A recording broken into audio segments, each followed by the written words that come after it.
listening to Reality Wrap. I'm your host, Melanie. Thanks for listening and enjoy the show.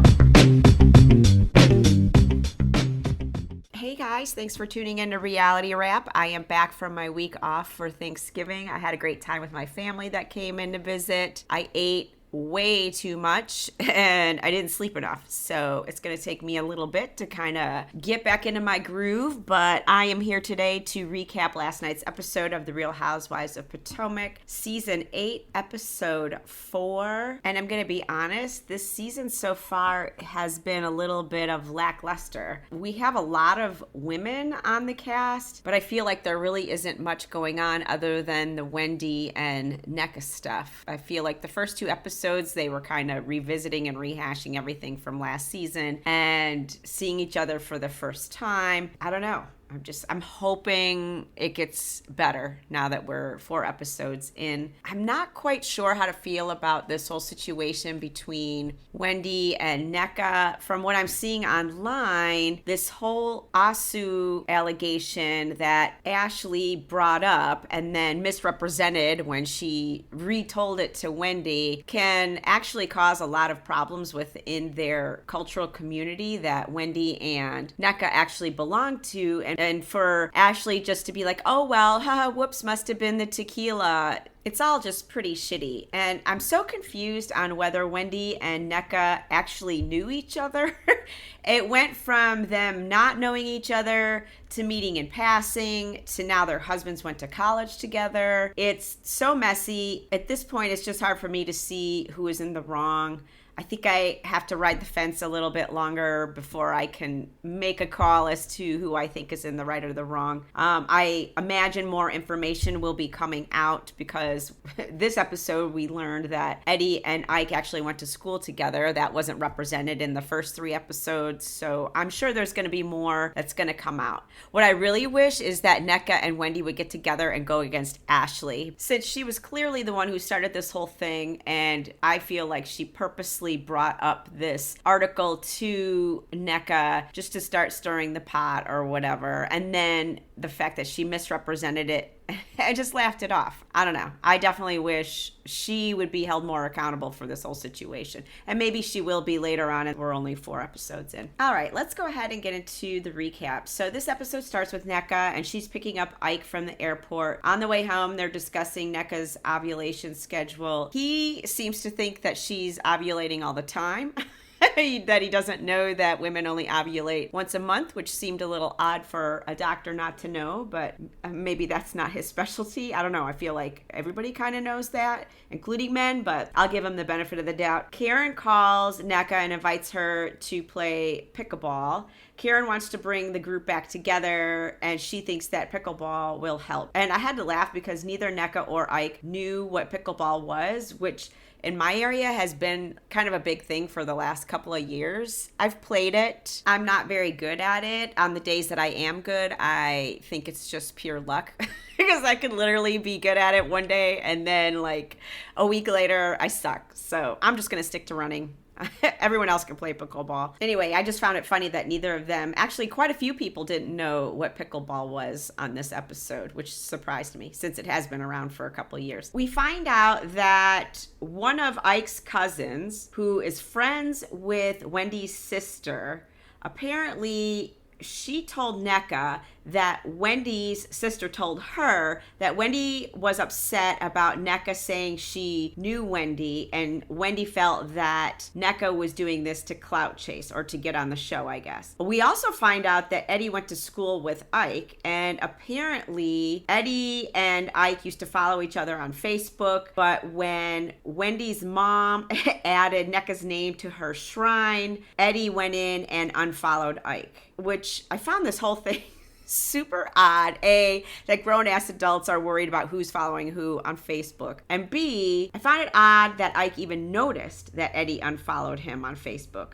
Because unless he's checking to see who is following him on a regular basis, how would he know that Eddie's no longer following him? I mean, he would have had to actively go and look to see if Eddie was still following him. That being said, now, if Eddie did actually go in and unfollow Ike on his Facebook, my guess is it was not of his own choosing. My guess is that Wendy either has access to his Facebook and she did it, or she told him to do it. It's not like the fight brewing is between Ike and Eddie. It's between Wendy and NECA. So I just don't see a man purposely going in and unfollowing somebody's husband whose wife is beefing with his wife. I don't think my husband would do that. He would just be like, I don't give a shit. We are now with Robin and Giselle, and they're meeting up for lunch, and they're talking about the kids, and then they start talking about going to Karen's pickleball game. And Giselle asks Robin if Juan is good with everybody, and Robin's like, yeah, we just don't care what everybody thinks. And then Giselle tells us that Robin and her went down to Atlanta to do their podcast, and Juan was there with Robin. And I guess Juan went up to Giselle and approached her about everything that was going on social media. Giselle tells Robin that Juan kind of came for her and was yelling at her because Robin told Juan that Giselle doesn't believe anything that Juan has said about this girl in Canada. And Robin makes this excuse for Juan, saying that Juan wasn't yelling at her, that his hearing is actually bad from coaching. And that's why he came off like he was yelling, but he wasn't actually yelling. And I'm like, oh my God, how many excuses can Robin make for this man? At this point, it's just, I don't even know what to think. The fact that she's like, oh yeah, he doesn't have good hearing. That's why he was yelling at you. Is Juan even 40 years old yet? I think he's like, what, in his 30s or maybe early 40s.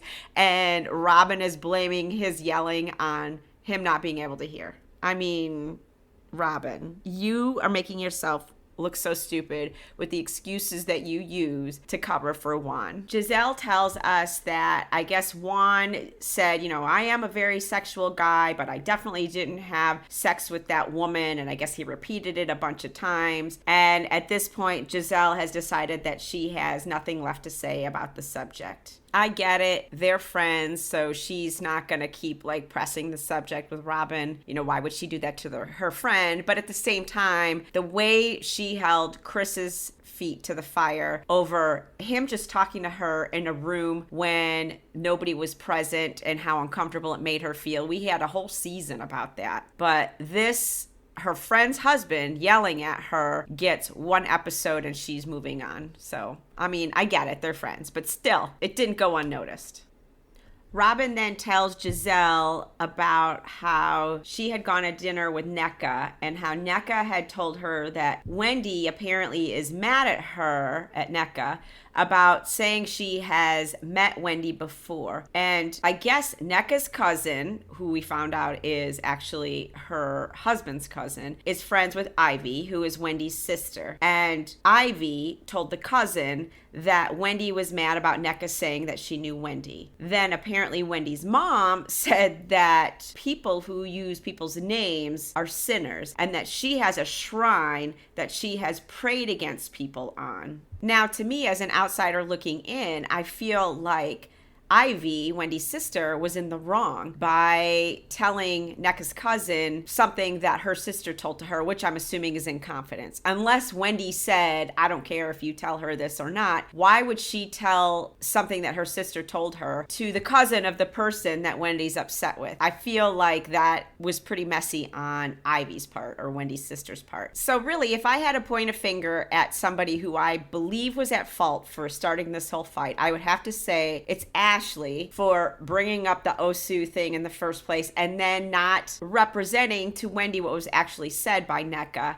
And then for Ivy to turn around and tell NECA's cousin that Wendy is upset with NECA over using her name. That shouldn't have been something that Ivy should have even said. She should have kept that to herself because her sister told that. And I'm assuming her sister told her that in confidence, not thinking that it was going to go anywhere. So really, I feel like those two kind of started this whole fight. And then it also sounds like Wendy's mom might have gotten a little too involved by saying that she was going to put NECA's name on a shrine. Although Wendy denies that her mom's saying that, but it does sound like maybe she said something inappropriate. We are now over at Candace's house and her mom is over. I had to laugh when Candace was doing her dishes and she just squirted soap all across the top rack. Although she did say that the dishwasher doesn't work very well, but I was like, oh, that was pretty interesting. Candace tells us that her mom has a newfound respect for her now that she is an artist. So it does seem like their relationship has gotten a lot better, which is nice to see. They go out back and they're talking about Candace's tour and how she spent so much money. And now she has more cities on her upcoming tour, and she really doesn't have the money to be spending like she did on the other tour. And apparently Chris was screaming at her about all the money she's been spending on her tour. And then her mom like makes the shadiest comment. She's like, what does Chris do for work right now? And Candace is like, well, he's teaching classes online. And her mom's like, oh, is he making money? And she's like, yes, Mom, he's making money. And I was like, oh my gosh, that's a little bit of a taste of Mama Joyce there in Candace's mom. She was bagging on Candace's husband the way Mama Joyce bags on Todd a little bit there, implying that the women make all the money. Candace does tell her mom, you know, when he was working at the restaurant, his schedule was causing a lot of problems in our marriage because he was never around, and so he left because of that. So she's fine with him just teaching classes from home, although she's not home all the time now. Her mom then asks her how she and Robin are doing, and she tells her mom she doesn't know how to feel because they were friends, but then Robin sat there and watched Giselle talk about Chris cheating, and Robin just didn't say anything. And now she's going to have to see Robin at Karen's pickleball game that she's hosting. Candace tells her mom that she feels like Robin was covering for Juan with all of these stories that have come out about him. And her mom's like, well, you know what adults do? They have conversations. So I think you should have a conversation with her. It's now the day of Karen's pickleball party, and her and Ray arrive to set everything up, and I love that they're wearing matching green outfits like pickles. I thought that was so cute.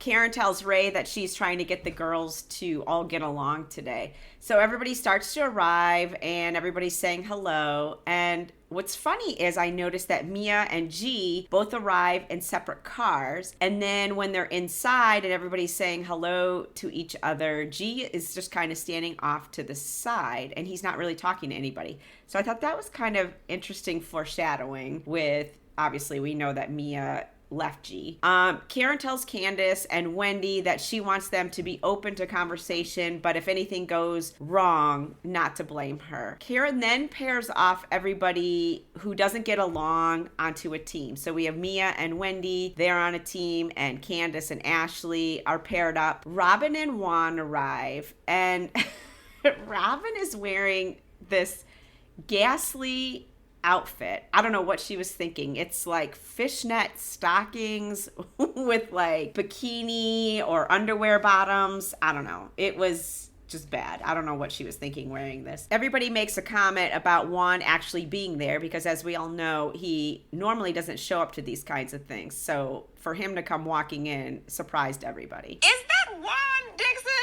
Player from the Himalayas coming over to what? They're going through all this but they come in like they've done nothing. I thought he would be in Canada speaking French or something. I'm glad he's here.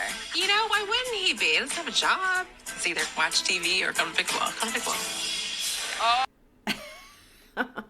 I wonder how Robin feels watching this. Like, they're all pretty much making fun of the fact that Juan came to this event and like making these snarky comments like, oh, I thought he'd be in Canada. I mean, she's got to be feeling pretty stupid. Especially with all the excuses she makes for him. Robin says hello to everybody except for Candace, and Candace is standing there wondering why Robin isn't talking to her. And Robin tells us in her talking head that Candace has talked a lot of shit about her, so she, of course, is not talking to her. So they play pickleball, and it's funny, and then they go and they eat. And Karen is there talking about how all of the women are not in a good place, but at least Robin showed up, even though they're not in the best of places. And at this point, Juan is like, I'm done. I'm not going to sit here and listen to this. And Ike gets up and goes with him. Then Ashley brings up how she mixed up what she told Wendy about NECA and how what she said was wrong. So then Candace is like, well, then are you guys in a good place? And NECA says, well, I don't have a problem with her. I don't know her. To which Wendy also says, I don't know her. But I did hear you have a problem with me, so... So how do I have a problem with you when I don't know you? I heard and I'm aware of the phone calls. You're sister made to my in-law about me being part of this group. And I'm aware of the phone call that your mom made to my in-law saying that she submitted my name to a shrine and threatening to send my in-law's name to a shrine. My mom? Your mom said those things. Sweetie, I never told you told her. What in-law? Who's your in-law? Who's my in-law? Levette is my in-law. And you I know never her. called her. Your sister called Levette and you were on the other line. Now you're switching up. You just said I called her. I didn't call her. I said your sister. You and your just sister said were on the minutes ago. Stop it. She just said I called her. Let me clear that up. So clear the up. I'm clearing it up, bitch. What you talking Oh, about? wow. Don't be talking about. I'm clearing the up. I've been nothing but I nice know to you, and you call me a It's bitch? fake. This is your fault. This is not my fault. You up the tempo. So I went back and listened to this a couple of times, and each time I heard NECA say, your sister talked to my in-law, and then your mom called my in-law or her cousin. I don't know why she keeps saying in-law. I guess because it's not her cousin, it's her husband's cousin. But she never said Wendy called. She said your sister called. So why Wendy is trying to switch it up and say that I never called, you just said that, when NECA didn't say that. Now, should NECA have called her a bitch? No. But I did not hear her say that Wendy called. She said her sister and then her mother. And Wendy either didn't hear it correctly and thought that's what she said, or Wendy was trying to confuse the situation. The scene was so chaotic, but from the sounds of it, it sounds like Wendy's sister was the one who was talking all the shit about what Wendy was saying, and then Wendy's mom got involved by calling and saying she has a shrine. So maybe Wendy had no idea that any of this had even gone on. Like, she had no idea that her sister and her mom were making phone calls, and this is the first time she heard it. Maybe she was caught off guard. I don't know. But it definitely was a very chaotic scene, and something is not adding up. And then Wendy gets up and says NECA is a hater, and she's like getting up and she's like strutting around and peacocking. And I was like, Wendy, what are you doing? And off to the side, Robin tells Ashley, you know, Wendy is not letting her get the whole story out. There's more to this story, which I thought was pretty interesting. Wendy then brings up the conversation that Ashley and NECA had about the ASU article. With her and Ashley about an article that came up about being an Igbo and this thing about Osu. You saying the thing about the shrine, that actually is false. But guess what? That incriminates her because that speaks to that Osu article that she brought to Ashley. I already told Wendy that I miscommunicated the conversation I had with NECA, and the fact that she introduces that, like, it just wasn't necessary. The whole notion of Osu Keep trying to play detective. Keep trying to play detective. Your mom said it. It's indicative of what your mom said. So she's That's what your mom said. herself even more by saying that. Because you were my child's first communion, and my mom worshipped our Lord and Savior, Jesus Christ. Once again, Wendy is not taking into consideration that Ashley misrepresented what was said. Ashley even says it in her talking head. And why at this point Ashley didn't speak up again and interject, like, listen, you guys are fighting over an article that I brought up. I brought up the situation. I asked what it was. Unfortunately, at this point, Wendy has taken the ball and run. Sounds like her sister has and her mom has. And now it's just a messy, chaotic mess, all based off of something that Ashley started apparently on accident because she had too much tequila. I mean, come on. Robin at this point tells them that she feels like they can work it out. And Wendy, out of left field, says the only person she wants to work something out with is Mia, who last week she was talking about how stupid she was. But now all of a sudden she'd rather work things out with Mia than NECA. And so she pulls Mia aside for a talk. We see Ashley and Robin talking, and they think that Wendy is avoiding the conversation with NECA because they think that there is actually something there. Ike then is talking to Giselle, and he's like, you know, NECA is telling the truth. And Giselle's like, I know she is. We then see Candace telling NECA that she doesn't want the Nigerian girls to be fighting, and NECA tells tells her about how Wendy's sister was calling and saying that her mom was saying that she had a shrine and that having a shrine and praying against people is essentially like voodoo. And while they're talking, one of the food containers falls over because Juan ran into it and the sterno like starts catching the carpet on fire and they have to pat it out. And Candace is like, oh my God, the evil is coming. But it really wasn't. It was just Juan. Wendy comes over and is talking to Candace and telling her how nice she was to NECA at Ashley's party and how she even gave her number. But then NECA came out with her Glocks out, but that she has a motherfucking bazooka. And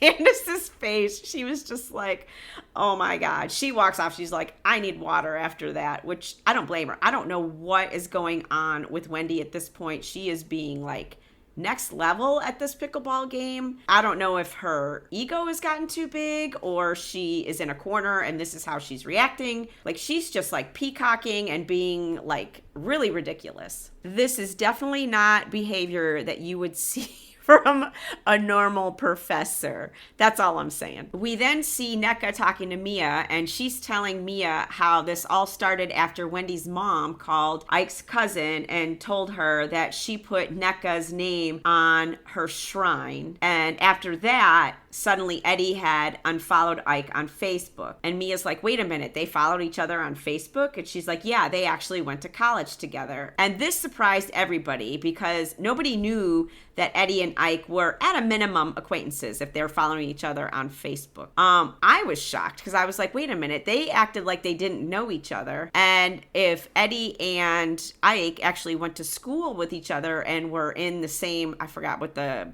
group was, but it was something to do with their culture, being from Nigeria, and they followed each other on Facebook. Obviously, they were very aware of each other at a minimum. They were acquaintances. They ran in the same circles. So Mia goes over and asks Eddie if he knew Ike before, I guess, the show or today. And he's like, no, I just met him. And she's like, well, NECA said that you and Ike were actually following each other on Facebook and you unfollowed him. And for some reason, this prompts Eddie to go get Juan.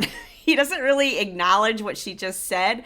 He goes, hold on a second. And he's like, hey, Juan. And he walks off. Like, is Juan going to come in and protect him? Is Juan going to come in and vouch for him? I don't quite understand why he walked off and got Juan, but he did. So he comes back with Juan in tow. And Ike says, hey, you unfollowed me on Facebook. What's up with that? And Juan goes, oh, hey, I must have missed something. On Facebook, bro?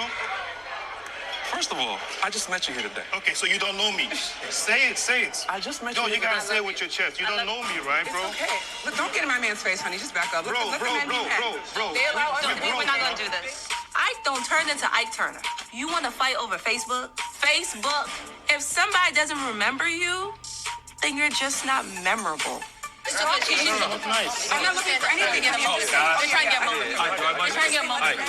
Don't let them get it from you. I'm just learning people's names. But it's not cool, you know? No, it's They're not. trying to say we're liars and everything. Eddie reminds me of the guy from Get Out. Seems like he's looking for freedom. Can we do a Get Out Part 2? And like free Eddie? Her husband already fight you over Facebook. Over Facebook? We're about to fight over Facebook? No, we're not about to fight. It's absurd. It is. So who knows if Eddie purposely unfollowed Ike. The whole thing is kind of stupid as to who was following who and who unfollowed and all of that. It's just dumb. But I will say I kind of agreed with NECA here. Eddie looked very uncomfortable. He had his arms crossed across his chest, which body language wise is a sign of protecting yourself. So I do feel like he was pretty uncomfortable in this situation. Why did he call Juan over? You know, did he need Juan to kind of back him up? I don't know. So then NECA tells Wendy that her mom is a witch. And Wendy's like, keep my mom's name out of your mouth. And it was funny. Juan says to Ike, welcome to the circus, which... Not that I like Juan, but I agree, Juan. Welcome to the circus, Ike. And that's how the episode ends. Next week, it looks like they go on a trip to Austin, and we see Robin crying, and it looks like Ashley and Candace go at it. All right, guys, that's all I have for the Real Housewives of Potomac today. I'll be back with my recaps of the Real Housewives of Salt Lake City and the Real Housewives of of Beverly Hills later on this week. All right, talk to you guys then. Bye.